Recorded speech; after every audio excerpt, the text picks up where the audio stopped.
Have you ever wanted to say something so precise that the other person just goes silent? Not with shouting, not with insults, but with pure intelligence. Imagine being in the middle of an argument and, with a single sentence, making the other person lower their voice, look at you differently and have nothing more to say. Today, I will reveal 5 responses so powerful that when you use them, they silence anyone. It doesn't matter if you're talking to a boss, a difficult family member, or someone who simply wants to impose their will. These responses not only protect you, but also place you in a position of power without losing your calm. And pay close attention. Number 3, if used correctly, can disarm even the most skilled manipulator. Stay until the end, because you're going to want to practice every single one of them. And when you apply them, you will notice the silence. Everyone at some point has felt that frustration. You're saying something logical, valid, necessary, but the other person simply isn't listening. And worse, they seem to be winning the argument, not because they're right, but because they shout louder, interrupt faster, or attack more aggressively. In our culture, strength is often associated with volume, conviction with imposition, and respect with fear. But that isn't respect, it's momentary domination. And true power isn't about imposing your will, but about expressing yourself with such clarity and control that the other person has no choice but to listen. Response 1. I don't need to raise my voice to be right. There are times when someone raises their voice, believing it gives them more authority. They shout, interrupt, impose themselves, and expect you to do the same. But if you fall into that game, you've already lost. This phrase is an elegant way to step out of the noise without leaving the conversation. Imagine a meeting, a discussion at home, or even a conversation on the street. The other person raises their tone, trying to dominate the atmosphere. And you, instead of responding with the same fire, maintain control and say calmly, I don't need to raise my voice to be right. It's a phrase that not only stops the attack, but sends a clear message. You don't play on the field of emotional confrontation. You play on the field of mental dominance. In that instant, the person listening realizes that something has changed. You're no longer arguing, you're leading. The Stoics taught that self-control is not repression, it is real strength. Epictetus said, "He who cannot control his tongue will be a slave to his emotions." And that's exactly what you're demonstrating with this response. You don't need to shout because your logic is enough. You don't need to impose yourself because your confidence already does it for you. This phrase not only silences the one who shouts, but also opens the eyes of those around you. Because when you speak with serenity in the face of a storm, everyone notices who holds the true power. Response 2. The way you speak says more about you than it does about me. When someone attacks you with sarcasm, mockery, or contempt, the most tempting thing is to respond in kind. But that's where many people lose. This phrase is like a clean mirror. It doesn't respond with violence, it doesn't defend with desperation. It simply reflects what the other person is showing. The way you speak says more about you than it does about me. By just saying this, you deactivate the venom in their words because you're not insulting them. You're not seeking approval, and you're not accepting their game. Imagine you're in a conversation and someone makes a hurtful comment. You could retaliate, but instead you look at them calmly and say that phrase. And then something unexpected happens. They hear themselves, and in doing so, they feel the weight of their own words. Marcus Aurelius wrote, "The best revenge is to be unlike him who performed the injury." And this phrase is the perfect translation of that principle.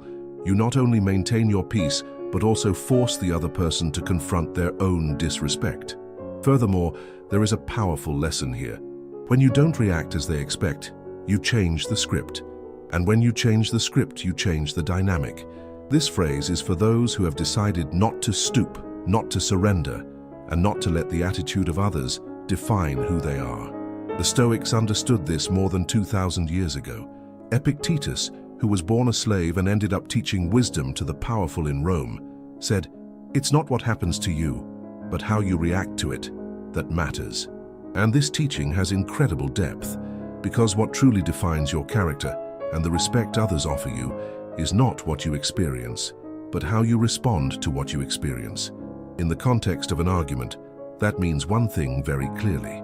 You don't need to shout to win. You need to respond with precision. Marcus Aurelius, emperor and philosopher, ruled an entire empire without losing his composure. And he didn't do it because he was weak. He did it because he knew that whoever controls themselves controls the situation. His serenity was his weapon, his self-control, his power. Today, we live in a world that rewards quick reactions, impulsive opinions, and hurtful responses. But whoever learns to respond with intelligence becomes an anomaly, someone memorable. And that's the kind of person others listen to, even when they disagree. Seneca said, "To speak in anger is like shooting an arrow without aiming." A thoughtless phrase can destroy a relationship, close a door, or make you lose the respect that was so hard to earn. Therefore, what you are about to learn are not phrases to humiliate the other person. They are tools to defend your dignity with elegance, to set boundaries without violence, and to make even your harshest critics fall silent. Because when you speak with clarity, calm, and confidence, you are no longer arguing. You are leading. Response 3. Let's talk when we can do it respectfully. Some conversations are not conversations. They are attacks disguised as dialogue. The other person interrupts, raises their voice, imposes their truth, and expects you to keep up. But you are not obligated to participate in a dirty game. This phrase is not a retreat. It's a declaration of principles. Let's talk when we can do it respectfully. It's direct, mature, and firm. You're not running away. You're raising the standard. Imagine you're arguing with someone who won't let you finish a thought. They interrupt you again and again. Their tone is aggressive. Instead of escalating the tension, you pause. You breathe and say calmly, "Let's talk when we can do it respectfully." At that moment, you shift the axis of the conversation. It's no longer about the topic being discussed. It's about the minimum conditions required for that conversation to have meaning. This type of response, according to Epictetus, is a reflection of self-mastery. He said you cannot control what others do, but you can control what you accept. And by saying this phrase, you are making it clear what you accept and what you don't. You don't need to shout or over-explain. You just establish an emotional boundary that forces the other person to look at themselves and often to be quiet. Because whoever cannot speak with respect loses the privilege of speaking with you. Response 4. I'd prefer not to continue this conversation. There are moments when continuing to talk is pointless. The other person isn't listening, doesn't want to understand.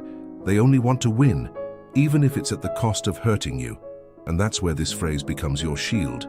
I'd prefer not to continue this conversation. It's simple, it's clear, and it's profoundly powerful. It doesn't ask for permission, it doesn't justify itself. It just puts an end to it. Imagine you're arguing with someone who insists on provoking you. Every word they say is laced with poison, and you feel your patience wearing thin. Instead of exploding, you breathe, look at them with serenity, and say, "I'd prefer not to continue this conversation." That phrase has an immediate effect. It cuts the toxic dynamic at the root, and most importantly, it gives you back control. Marcus Aurelius wrote, "Choose not to be harmed, and you won't feel harmed." And when you choose not to continue, you are protecting your energy, your focus, and your dignity. This is not giving up. It's deciding that your peace is worth more than having the last word. And whoever sees you do that understands that you're not avoiding conflict. You're rising above it. This phrase is like locking a door, and sometimes closing that door is the greatest act of strength. Response 5. That's your opinion, and I respect it, but I don't share it. Not all arguments are with enemies. Sometimes they are with friends, colleagues, or family members who insist on imposing their worldview on you. They do it with good intentions, but without realizing it, they cross your boundaries. And that's when you need a phrase that marks your position with respect but without yielding. That's your opinion, and I respect it, but I don't share it. It's a response that doesn't confront, but it does define. It's like saying, "I hear you, I value you, but I have my own judgment." Imagine someone close to you insists on convincing you of something, a decision you don't want to make, a belief you don't share, a judgment you don't consider fair. Instead of arguing point by point or staying silent to avoid tension, you tell them in a firm, calm voice, "That's your opinion, and I respect it, but I don't share it." What follows is magical. The other person is forced to accept your stance, with no room to attack it, because you're not dismissing their point of view, you're just reaffirming your own. Seneca said it clearly, "To be a slave to the opinion of others is the worst of all prisons."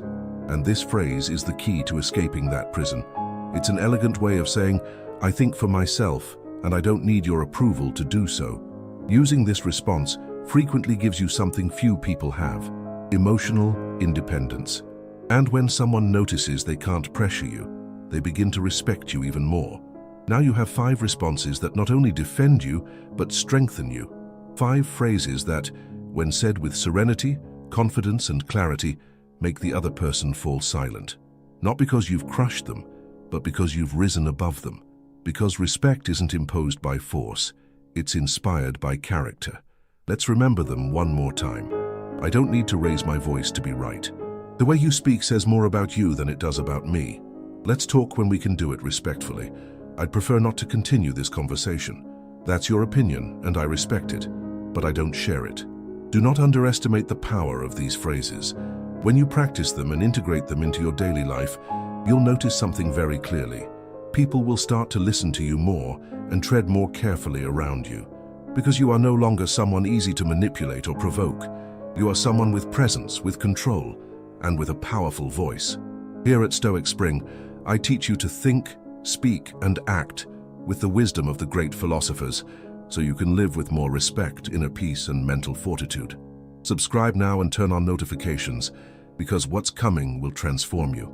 And tell me in the comments, which of these phrases are you going to use first? I'd love to read your answers.